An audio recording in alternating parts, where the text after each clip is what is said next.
Andhra Pradesh high court నూతన ప్రధాన న్యాయమూర్తిగా జస్టిస్ లీసా గిల్ శనివారం ప్రమాణ స్వీకారం చేశారు. విజయవాడలోని లోక్ భవన్లో జరిగిన ఈ ప్రత్యేక కార్యక్రమంలో రాష్ట్ర గవర్నర్ ఎస్ అబ్దుల్ నజీర్ ఆమెతో పదవీ ప్రమాణం చేయించారు. ఇటీవల పదవీ విరమణ చేసిన జస్టిస్ ధీరజ్ సింగ్ ఠాకూర్ స్థానంలో లీసా గిల్ ఈ అత్యున్నత బాధ్యతలు చేపట్టారు.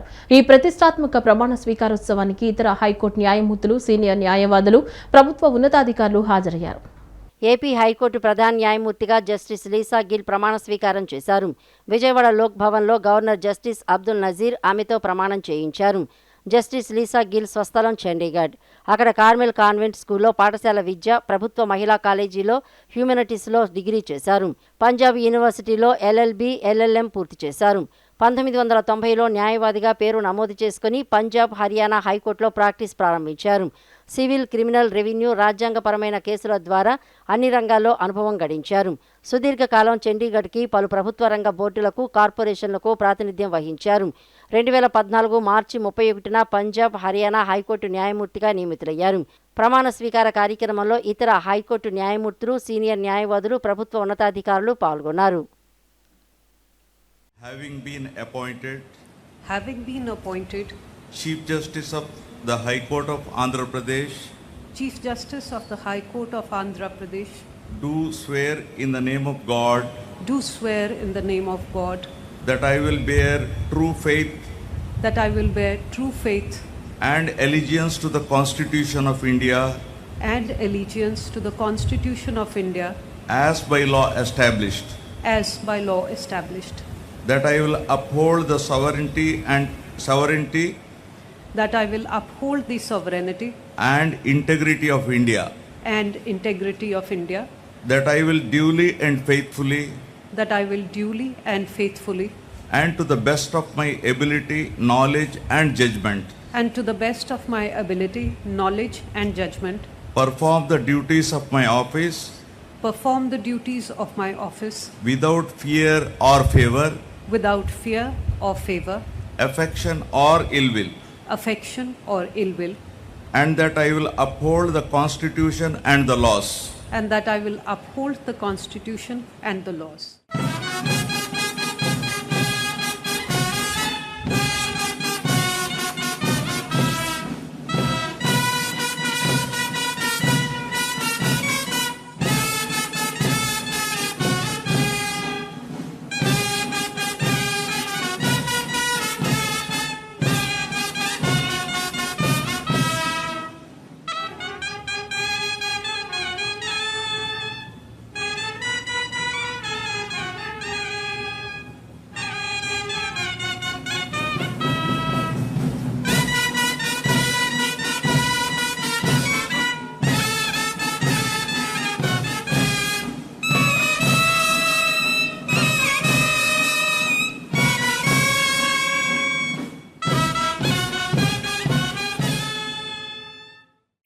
రాష్ట్రంలో పెట్రోల్, డీజిల్ సరఫరా కొరతతో బంకుల మూసివేతపై ముఖ్యమంత్రి చంద్రబాబు సమీక్ష చేశారు.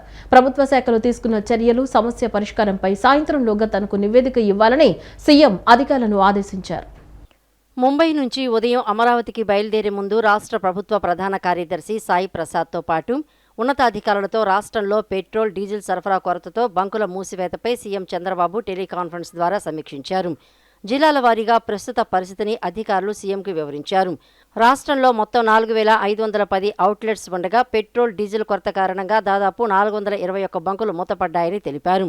సరఫరా గతం కంటే 10% పెరిగిన ఫ్యానిక్ కొనుగోళ్ల కారణంగా అనేక బంకుల్లో రద్దీ కనిపిస్తోందని అధికారులు తెలియజేశారు. సాధారణ రోజుల్లో రోజుకి 6,330 కిలోలీటర్ల పెట్రోల్, 9,048 కిలోలీటర్ల డీజిల్ అమ్మకాలు జరుగుతాయని, అయితే కొరత ఉందనే ఆందోళనతో కొనుగోళ్లు భారీగా పెరిగాయని అధికారులు తెలిపారు. శనివారం రోజు 10,345 కిలోలీటర్ల పెట్రోల్, 14,156 కిలోలీటర్ల డీజిల్ అమ్మకం జరిగినట్లు అధికారులు వివరించారు. సాధారణ అమ్మకం కంటే ఒక్కసారిగా 50% అమ్మకాలు పెరగడంతో బంకుల్లో నిల్వలు అయిపోతున్నాయని అధికారులు వివరించారు. ప్యానిక్ కొనుగోళ్ల కారణంగా సరఫరా పెరిగినా వినియోగదారులు అనేక చోట్ల బారులు తీరి కొనుగోళ్ల కోసం ఇబ్బందులు పడుతున్నట్లు తెలిపారు. ఆక్వా రంగంలో డ్రమ్ములలో కొనుగోలు జరుపుతారని, వారికి పెట్రో ఉత్పత్తులు విక్రయించే విషయంలో సమస్య తలెత్తుతోందని అధికారులు తెలిపారు. దీనికి పరిష్కారం చూపేందుకు కలెక్టర్లు, ఫిషరీస్ శాఖ అధికారులు వెంటనే కార్యాచరణ అమలు చేయాలని సీఎం అధికారులను ఆదేశించారు. ప్రభుత్వ శాఖలు తీసుకున్న చర్యలు, సమస్య పరిష్కారంపై సాయంత్రంలోగా తనకు నివేదిక ఇవ్వాలని సీఎం అధికారులను ఆదేశించారు.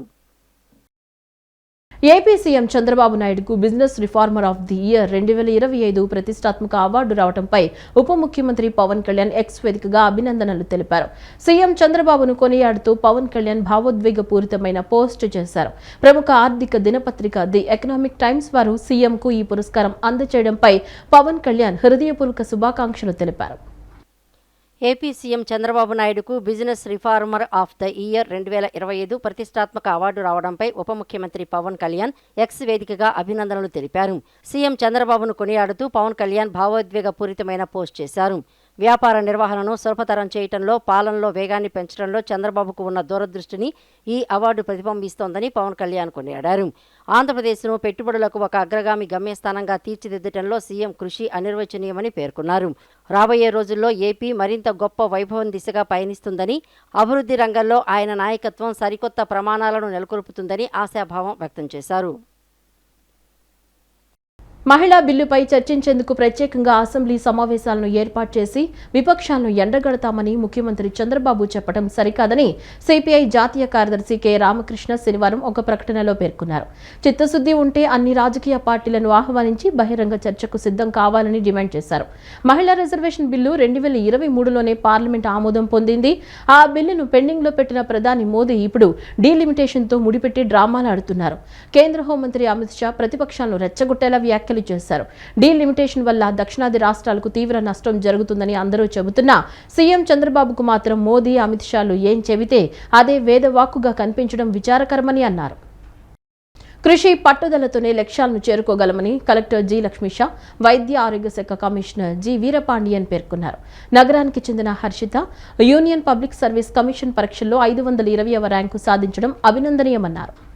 కృషి పట్టుదలతోనే లక్ష్యాలను చేరుకోగలమని కలెక్టర్ జి లక్ష్మీశా, వైద్య ఆరోగ్య శాఖ కమిషనర్ జి వీరపాండియన్ అన్నారు.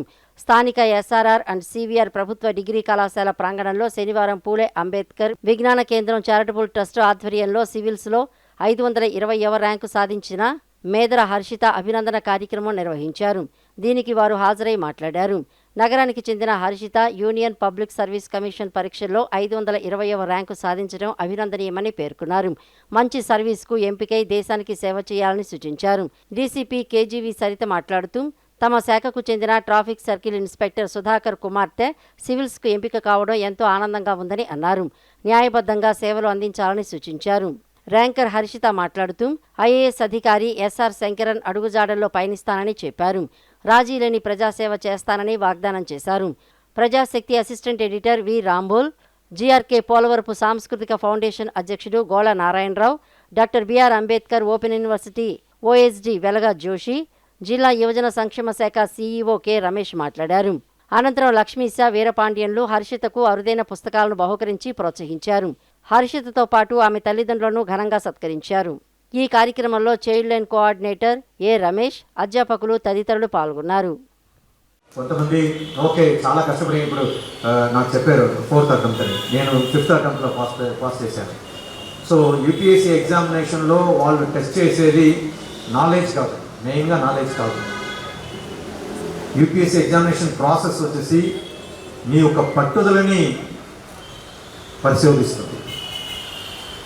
యూపీఎస్సీ ఎగ్జామినేషన్ ప్రాసెస్, ఆ మెథడాలజీ అనేది మన నాలెడ్జ్ కంటే మన పర్సవరెన్స్, ఎంత ఓపిగా కంటిన్యూస్గా మనము కష్టపడుతూ ఉంటాము. మనం ఒక లక్ష్యం మనసులో పెట్టుకున్న తర్వాతే ఆ లక్ష్యాన్ని చేరుకోవడానికి, మనము కన్న కళల్ని సాధించుకోవడానికి ఎంత అడ్డంకులు వచ్చినా దాన్ని ఎదుర్కొంటూ ఎలా మనం గమ్యానికి చేరుకుంటున్నామనేది టెస్ట్ చేసే మెథడాలజీ యూపీఎస్సీ ఎగ్జామ్.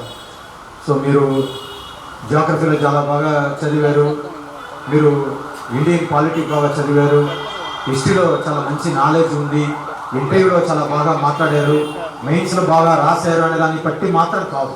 అవన్నీ ఒకవైపు అంటే దాని వెనక దానికి హిడెన్గా ఉన్న వాళ్ళు టెస్ట్ చేస్తున్న క్వాలిటీ ఏమంటే మీరు ఎంత కష్టపడి ఒక విషయాన్ని, ఒక లక్ష్యాన్ని చేరుకోవడానికి కంటిన్యూస్గా హార్డ్ వర్క్ చేస్తున్నారు. ఫస్ట్ అటెంప్ట్ పోయినా సెకండ్ అటెంప్ట్ పోయినా కంటిన్యూస్గా మీరు అదే మోటివేషన్తో, అదే స్పిరిట్తో మీరు కంటిన్యూస్గా కష్టపడుతూ ఉంటున్నారు. రాగానే చెప్పాను, నాయన ఇదిగో రమేష్ గారు మొత్తం పాప గురించి కన్నా మీ గురించి అడుగుతున్నారు. హర్షిత గురించి అడగట్లేదు, మా గ్రూప్ వాట్సాప్ లో సుధాకర్ గురించి అడుగుతున్నారు. అప్పుడు ఇంకా సుధాకర్ గారికి బికేమ్ లైక్ గ్రేట్ హీరో అన్నమాట. మా ఆఫీస్ లో కాసేపు మొత్తం అదే వాతావరణం కనిపించింది. So we felt very happy. మా అమ్మాయి, మా పోలీస్ బిడ్డ మేజర్ హర్షితకి 520 ర్యాంక్ రావడం చాలా ఆనందంగా, చాలా గర్వంగా ఉంది. My blessings to her, my best wishes to both the proud parents. Shri Sudhakar garu అట్లానే శ్రీమతి సుధాకర్ గారు ఇద్దరికి కూడా మీరు పైకి రావాలని కోరుకుంటున్నానండి. బికాస్ చాలా మంది మా అందరి మనోభావాలు దెబ్బతింటాయి, మళ్ళీ మమ్మల్ని మా మనోభావాలు దెబ్బతినొద్దు. సో వీరిద్దరికి ముందుగా హార్దిక అభినందనలు తెలియజేసుకుంటున్నాను. అట్లానే హర్షిత, ఇప్పుడే నరేంద్ర సార్ చాలా ఇన్వెస్టిగేషన్ చేశారు, నా గురించి ఇన్వెస్టిగేషన్ చేశారు. కాసేపు నాకు నారాయణరావు గారు కాసేపు మాట్లాడుతుంటే, సార్ నాది కాదు సార్ సన్మానం. కొద్ది సంవత్సరాల క్రితం బహుశా ఈమె ప్రస్తుతం ఉన్న ఆ సమర్థతని మనమందరం, మన సమాజం ఇంకా ఎంజాయ్ చేయటానికంటే ముందు చాలా అస్తవ్యస్తంగానే ఖచ్చితంగా ఉండేది. వాస్తవానికి ఈమె చాలా విషయాలు దారిలో పెట్టారని చెప్పి హృదయపూర్వకంగా ఆమెను అభినందించాల్సింది. అలాగే మామూలుగా మా చిన్నప్పుడు ఏంటంటే పోలీసులు ఎవరైనా కానీ మాకు కనపడినప్పుడు కొంతమంది ఏంటంటే సెల్యూట్ చేసేవాళ్ళు. అలాగే కొంతమందిని చూస్తే కొద్దిగా పక్కకి వెళ్ళిపోయేవాళ్ళు. కానీ ఫ్రెండ్లీ పోలీసింగ్ అనేది ఏదైనా ఉంది అంటే సరిత గారే అని చెప్పి చెప్పాల్సింది. ఆ ఫ్రెండ్లీ పోలీసింగ్ అనే దాని పట్ల చాలా. ఎక్కడ చూసినా నో స్టాక్ బోర్డులు, స్టాక్ ఉన్న చోట వాహనాల బారులు. ఇది ప్రస్తుతం జిల్లాలోని పరిస్థితి. చాలా చోట్ల పెట్రోల్ బంకుల వద్ద పరిస్థితి. చమురు కొరత జనానికి చుక్కలు చూపిస్తోంది. పనులన్నీ మానుకుని ఇంధనం కోసం బంకుల వైపు పరుగులు తీసేలా చేస్తోంది. గంటల తరబడి అక్కడే పడిగాపులు కాసేలా చేస్తోంది. ఎన్టీఆర్ జిల్లాలో డీజిల్, పెట్రోల్ నిల్వలు నిండుకోవడంతో వినియోగదారులు పెట్రోల్ బంకుల వద్ద బారులు తీరారు. చాలా బంకుల వద్ద ఇప్పటికే నో స్టాక్ బోర్డులు దర్శనమిస్తున్నాయి. విజయవాడ నగరంలోని కొన్ని బంకుల్లో ఇంధన కొరత ప్రభావం చాలా ఎక్కువగా ఉంది. ఆటోనగర్, పటమట, మొగల్రాజపురం, యనమల కుదురు తదితర ప్రాంతాల్లో అర్ధరాత్రి నుంచి క్యూ లైన్లు ఉన్నాయి. పెట్రోల్ కేవలం 200 రూపాయలు పరిమితం చేయడంతో వాహనదారులు ఇబ్బందులు పడుతున్నారు.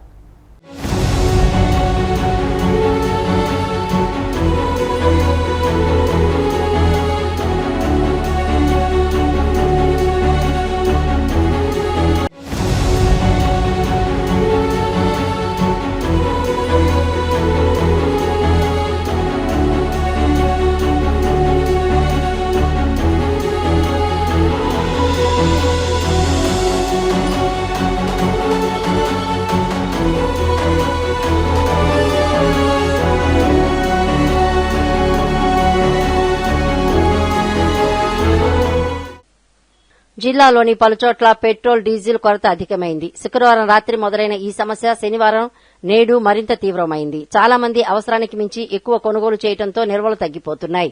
దీంతో బంకుల వద్ద నో స్టాక్ బోర్డులు పెడుతున్నారు. స్టాకు ఉన్న చోట జనం బారులు తీరుతున్నారు. నిన్న రాత్రి విజయవాడలోని one town, Gandhinagar, Bandar road, Eluru road, Autonagar, మొగల్రాజపురంలోని పలు బంకుల వద్ద వాహనదారులు పెద్ద సంఖ్యలో బారులు తీరారు. ఆటోనగర్, పటమట, మొగల్రాజపురం, యనమల కుదురు తదితర ప్రాంతాల్లో అర్ధరాత్రి వరకు పెట్రోల్ బంకుల వద్ద వేచి ఉన్నారు. కొన్ని బంకులు పెట్రోల్, డీజిల్ స్టాక్ అయిపోయిందని నో స్టాక్ బోర్డులు పెట్టి వాహనాలు రాకుండా తాళ్లు కట్టేశారు. మరికొన్ని బంకుల్లో ఈ రోజు ఉదయం వరకు స్టాకు లభించగా మరికొన్ని బంకుల్లో మధ్యాహ్నం వరకు పెట్రోల్, డీజిల్ కొట్టారు. ఇంధనం అయిపోవడంతో అందరినీ పంపించేసి పెట్రోల్ బంకులను మూసేశారు. ప్రజలు పెట్రోల్ బంకులు ఎక్కడ ఉన్నాయా అని వెతుక్కుంటూ అక్కడికి ఆశగా వెళ్తున్నారు. తిరువురు, కంచకచెర్ల, నందిగామ, మైలవరం ప్రాంతాల్లో కొరత నెలకొంది. ముఖ్యంగా మైలవరం మండలంలోని 7 బంకుల్లోనూ డీజిల్ అందుబాటులో లేదు. కొన్ని చోట్ల పెట్రోల్ కూడా దొరకడం లేదు. ప్రస్తుతం ధాన్యం కొనుగోలు సమయం కావడంతో రవాణా వాహనాలకు వ్యవసాయ పనులకు ఇంధనం దొరకక రైతులు తీవ్ర ఇబ్బందులు పడుతున్నారు. అంతర్జాతీయంగా క్రూడాయిల్ ధరలు పెరగడం వల్ల కంపెనీలు సరఫరాను తగ్గించాయి. వరి కోత యంత్రాలు, ఆక్వా సాగులో ఏరియేటర్లకు డీజిల్ కావాలంటూ రైతులు బంకుల వద్ద క్యూ కడుతున్నారు. డీజిల్ కోసం వచ్చిన వాహనాలు పెద్ద సంఖ్యలో నిలిచిపోయాయి. ఏ బంకులో చూసినా పెట్రోల్ లేదనే సమాధానం వస్తూ ఉండటంతో అన్నదాతలు, వాహన చోదకులు నిరాశతో వెనుదిరుగుతున్నారు. కొద్ది రోజులుగా డీజిల్ అరకొరగానే లభిస్తున్నప్పటికీ శనివారం మాత్రం అన్ని బంకుల్లో పూర్తిగా డీజిల్ లేదనే సమాధానం వచ్చింది. కొండపల్లి స్టాక్ పాయింట్ నుంచి సక్రమంగా డీజిల్ ఇవ్వకపోవడం, అప్పు ప్రాతిపదికన ఇచ్చే విషయంలో కఠినంగా వ్యవహరించడంతో డీజిల్ సరఫరాలో జాప్యం జరుగుతోందని అధికారులు చెబుతున్నారు. రోజుకి 100 వాహనాల్లో డీజిల్ ని పెట్రోల్ బంకులకు పంపాల్సి ఉండగా పూర్తి స్థాయిలో నగదు చెల్లించిన వారికే కొండపల్లి స్టాక్ పాయింట్ నుంచి డీజిల్ ని పంపుతున్నారు. శుక్రవారం రాత్రి నుంచి సరఫరా చాలా వరకు ఆగిపోవడంతో కొందరు రోజువారీ అవసరాల మేరకు కాకుండా పరిమితికి మించి కొనేందుకు వస్తున్నారు. దీంతో బంకుల వద్ద వాహనాలు బారులు తీరుతున్నాయి. జిల్లాలో ఏ పెట్రోల్ బంకు మూత పడలేదని, శనివారం సాయంత్రానికి విక్రయాల్లో ఉన్న ఇబ్బందులు కొంతమేర తొలగాయని అధికారులు తెలిపారు. జిల్లాలోని రాతి, ఇసుక క్వారీల్లో నిత్యం తిరిగే లారీలు, టిప్పర్లు, పలు కంపెనీల్లో తిరిగే గ్యాస్ లారీలకు లక్షల లీటర్ల డీజిల్ అవసరం ఉంటుంది. డీజిల్ లేక ఎక్కడివక్కడే ఆగిపోయే పరిస్థితి ఏర్పడింది. ఇటుక బట్టీల నిర్వాహకులను డీజిల్ కొరత వెంటాడుతోంది. ఇటుక తయారీ పనులు ముమ్మరంగా జరిగే సమయంలో డీజిల్ లేక బట్టీల్లో వాహనాలు ఆపేసుకోవాల్సి వస్తోందని చెబుతున్నారు. ఫంక్షన్లకు టెంట్ సామాన్లు తరలించే వాహనాలకు సైతం డీజిల్ కరువైంది. ఒక్కో బంకు నుంచి 10 లక్షలకు పైగా డీడీలు పంపినా డీజిల్ అందక యజమానులు తలలు పట్టుకుంటున్నారు. ధరలు పెరుగుతాయనే ఉద్దేశంతో కావాలనే కృత్రిమ కొరత సృష్టిస్తున్నారని, డీడీలు ముందే పంపినా స్టాకు ఇవ్వకుండా ఇబ్బందులు పెడుతున్నారని యజమానులు చెబుతున్నారు. డీజిల్ స్టాకు అత్యవసర వాహనాలను తాకింది. పోలీసు వాహనాలకు, అంబులెన్సులకు సైతం డీజిల్ దొరకని పరిస్థితి ఏర్పడింది. దీంతో ఏం చేయాలో తెలియని స్థితిలో ఆయా శాఖల అధికారులు ఆవేదన చెందుతున్నారు. అత్యవసర వైద్య సేవలు అందించాల్సి వస్తే పరిస్థితి ఏమిటా అనే సందేహం వ్యక్తమవుతోంది. జిల్లాలోని ఇంజనీరింగ్ కళాశాలల బస్సులకు కూడా డీజిల్ కరువైంది. ప్రస్తుతం వాటికి కూడా డీజిల్ లభించని పరిస్థితి ఏర్పడింది.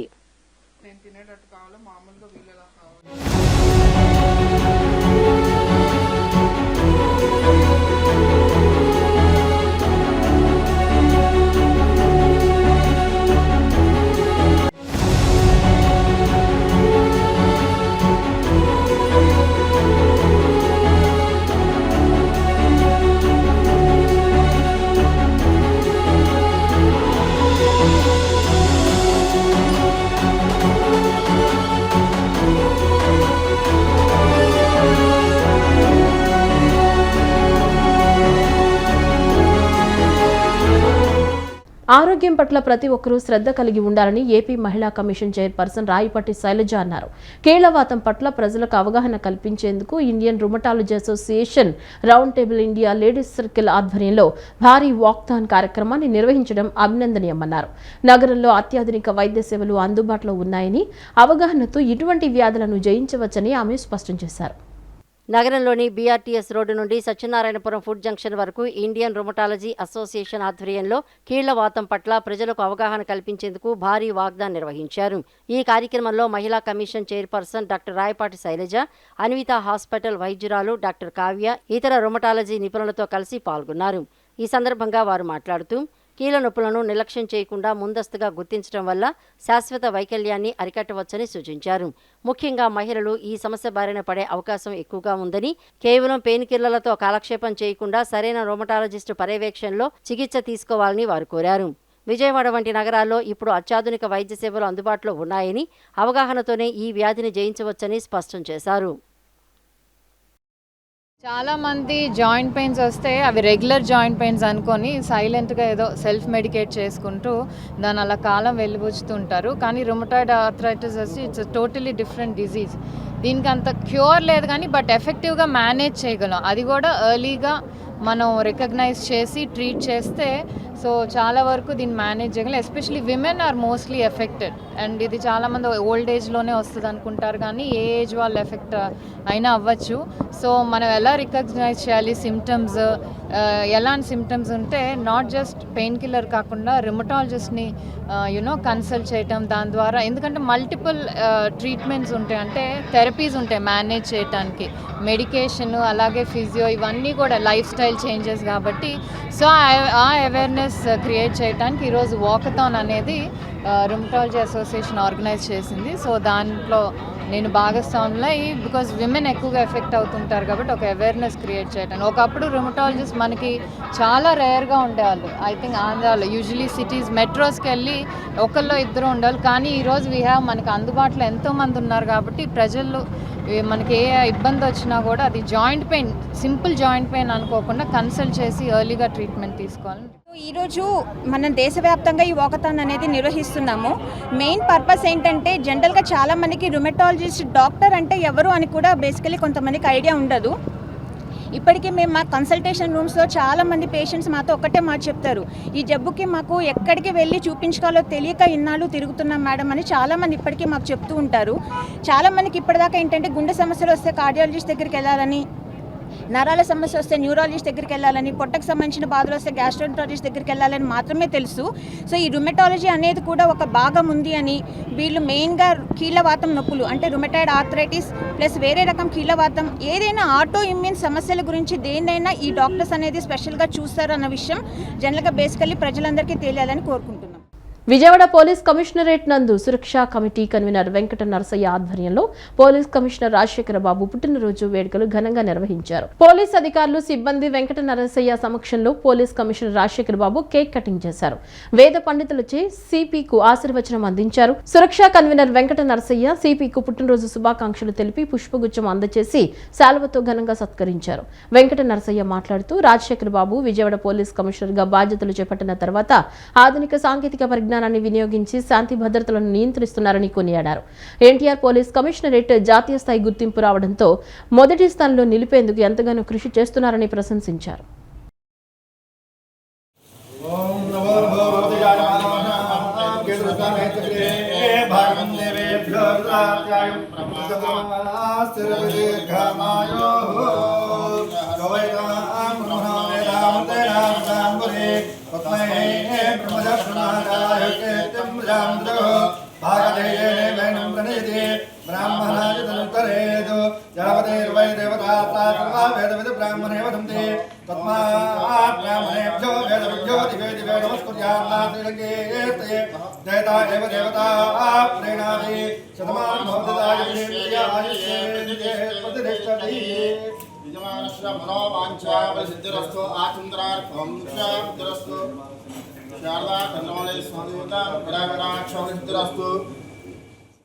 ప్రతి విద్యార్థి డ్రగ్స్ కు దూరంగా ఉండడమే కాకుండా తమ కుటుంబం, స్నేహితులు, సమాజాన్ని కూడా ఈ ప్రమాదం నుంచి రక్షించేందుకు బాధ్యత తీసుకోవాలని AP eagle chief IG Ake Ravikrishna పిలుపునిచ్చారు. డ్రగ్స్ కు దూరంగా ఉండండి, క్రీడలకు దగ్గరగా ఉండండి అని పిలుపునిచ్చారు. యువత ఖాళీ సమయాన్ని చెడు అలవాట్లలో కాకుండా క్రీడలు, విద్య, సృజనాత్మక కార్యక్రమాల్లో వినియోగించాలని సూచించారు. ముఖ్యంగా చెస్ వంటి మేధో క్రీడలు విద్యార్థులు ఏకాగ్రత, వ్యూహాత్మక ఆలోచన, సమస్య పరిష్కార నైపుణ్యం, సహనం, క్రమశిక్షణ వంటి లక్షణాలను పెంపొందిస్తాయని పేర్కొన్నారు. భగవంతుని దీవెనలు ప్రజలందరిపై ఉండాలని, జనార్దన స్వామి, సోమేశ్వర స్వామి వాళ్ళ కృపతో ప్రతి ఒక్కరూ సుభిక్షంగా ఉండాలని గుడివాడ ఎమ్మెల్యే వెనిగండ్ల రాము ఆకాంక్షించారు. ఆలయాల అభివృద్ధికి, ఆధ్యాత్మిక కార్యక్రమాల నిర్వహణకు తన వంతు సహకారం ఇప్పుడు ఉంటుందన్నారు. కృష్ణా జిల్లా గుడ్లవల్లేరు మండలంలో ప్రసిద్ధిగాంచిన వెన్నకోట శ్రీదేవి భూదేవి సమేత శ్రీ జనార్దన స్వామివారి దేవస్థానంలో ఈ నెల 27 నుండి మే 2వ తేదీ వరకు, నందివాడ మండలం పోలుకొండలో ప్రాముఖ్యతగాంచిన శ్రీ సోమేశ్వర స్వామి దేవస్థానంలో ఈ నెల 29 నుండి మే 1 వరకు జరగనున్న వార్షిక స్వామివారి కళ్యాణ మహోత్సవాల ఆహ్వాన పత్రికలను ఆదివారం గుడివాడ ఎమ్మెల్యే వెనిగండ్ల రాము ఆవిష్కరించారు. రాజేంద్రనగర్లోని తన స్వగృహంలో ఎమ్మెల్యే రామును కలిసిన దేవాదాయ శాఖ అధికారులు కళ్యాణ వేడుకల ఏర్పాట్లను వివరించారు. వేడుకలను శాస్త్ర ప్రకారం వైభవంగా నిర్వహించాలని అధికారులకు ఎమ్మెల్యే రాము సూచించారు. కళ్యాణ వేడుకల నిర్వహణకు తన సంపూర్ణ సహకారం అందిస్తానని భరోసా ఇచ్చారు. ఈ సందర్భంగా ఎమ్మెల్యే రాము మాట్లాడుతూ స్వామివారి ఆశీస్సులతో ఆలయాల్లో కళ్యాణ మహోత్సవాలు వైభవంగా జరగాలని ఆకాంక్షించారు. వేలాది మంది భక్తులు హాజరయ్యే ఈ ఉత్సవాలను ఎలాంటి లోటుపాట్లు లేకుండా సంప్రదాయబద్ధంగా వైభవంగా జరిగేలా భక్తులకు అన్ని సౌకర్యాలు కల్పించేలా దేవాదాయ శాఖ ప్రత్యేక చర్యలు తీసుకుందని తెలిపారు. ఆలయాల అభివృద్ధికి, ఆధ్యాత్మిక కార్యక్రమాల నిర్వహణకు తన వంతు సహకారం ఎప్పుడూ ఉంటుందన్నారు. కళ్యాణ మహోత్సవాలకు ప్రజలందరూ తరలివచ్చి స్వామివారి కృపకు పాత్రులు కావాలని పేర్కొన్నారు. ఈ కార్యక్రమంలో దేవాదాయ శాఖ ఈవోలు Sekhar, Murali, Janasena incharge Boragadda Srikanth, senior TDP నాయకులు పిన్నమనేని బాబ్జీ, జనసేన జిల్లా కార్యదర్శి పేర్ని జగన్, పలువురు భక్తులు తదితరులు పాల్గొన్నారు. ఈ వార్తలు ఇంతటితో సమాప్తం. నమస్కారం.